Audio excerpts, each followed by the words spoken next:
இல்ல இது என்ன ஒரு ரிலேஷன்ஷிப் நமக்கு ஒரு குழப்பம் இருந்துகிட்டு இருக்குதுல்ல. அரோரா சின்க்ளியர் சொல்றாங்க, இது வந்து காதல் கிடையாது. யாரு கமருதீன ரொம்ப அவங்களுக்கு பிடிக்கும். அது ஒரு நட்பாக பிடிக்குமா. நட்பா வச்சுக்கிட்டாங்களாம். ஏன்னா காதல்னா பிரிஞ்சுடுவாங்க. நட்புனா என்னைக்குமே பிரிய மாட்டாங்களே. அதனால நான் நட்பா வச்சுக்கிட்டேன்.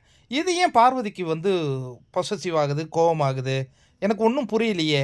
உடனே கமருதீன் சொல்றாரு, பார்வதிய நான் ஆதரிச்சதுனால என்ன வந்து 10 பேர் நாமினேட் பண்ணாங்க. அ அப்படி இருக்கும் பொழுது நான் ஒரு நாள் நெய்யே எடுத்தேன். அந்த நெய்ய எடுக்கிறத அவ பார்த்துட்டு என்ன வந்து இந்த நெய்ய இன்னும் எவ்வளோ நாள் தான் இவரு சொல்லிட்டு இருப்பாருன்னு தெரியல. ஒருத்தவங்க மேல உண்மையாலே அன்பு வச்சா, அந்த நெய்யுங்கிறது ஒரு பெரிய விஷயமா தெரியுமா? கமிருதன பொறுத்தவரைக்கும், ஏதாவது ஒரு காரணம் சொல்லி பார்வதிய கட் பண்ணணும். அதுக்கு இந்த நெய்ய அவர் பயன்படுத்திக்கிட்டாரு. அப்படி சொல்லுப்பா, அது எங்களுக்கு புரியுது. அத வுட்டுட்டு எதுக்கு உன் சைடுல நீ ஜஸ்டிஃபை பண்ணிக்கிற?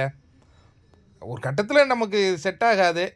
அப்படின்னு தெரிய வருது. இன்னொன்னு அந்த கலை சொன்ன விஷயத்தலாம் அரோரா வந்து உன்கிட்ட சொன்னானா, சரி பிரிஞ்சிருவோம்னு முடிவு பண்றேன். அதுக்கு அந்த நெய்ய காரணமா பயன்படுத்திக்கிட்டா தானே! அதுக்கப்புறம் இன்னைக்கு என்ன உங்களுக்கு போய் பார்வதி கிட்ட என்ன ஜஸ்டிஃபைட் பண்ண போறீங்க? பார்வதி கிட்ட போய் இவரு வந்து நைட்டு கூப்பிட்டுருக்காரு 2 நாள் 10 மணிக்கு மேல. "வா பேசுவோம் இத பத்தி" அப்படின்னானே, நான் இந்த மிட் நைட் மசாலாலாம் வந்து பேச விருப்பம் இல்ல ராஜா. நீ உங்க ஃப்ரெண்டுங்களோட இருக்கும்போதே வந்து கூப்பிடு பேசுறேன் அப்படின்ட்டு. இப்ப இவ்ளோ பிரச்சனை வருது. ரம்யா ஜோவ கூப்பிட்டு உட்கார பேச்ச வைக்கிறதுக்கு பதிலா நேரடியா இவங்க பார்வதி கிட்டயே பேசியிருக்கலாமே!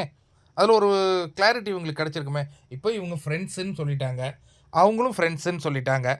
ஃப்ரெண்ட்ஸா இருந்துட்டு போங்க. அவ்வளோதான். அடுத்தது இந்த நெய் பிரச்சனைங்க. இது ஒரு பிரச்சனைன்னு சொல்லி இத ஒரு 1/2 மணி நேரமா பேசின்னு உட்காந்துருக்காங்க. நெய் இப்படி தட்டிட்டாங்க.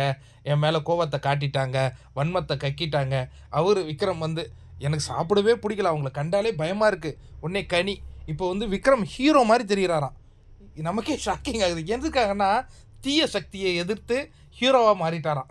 ஐயோ! எப்பா சாமி!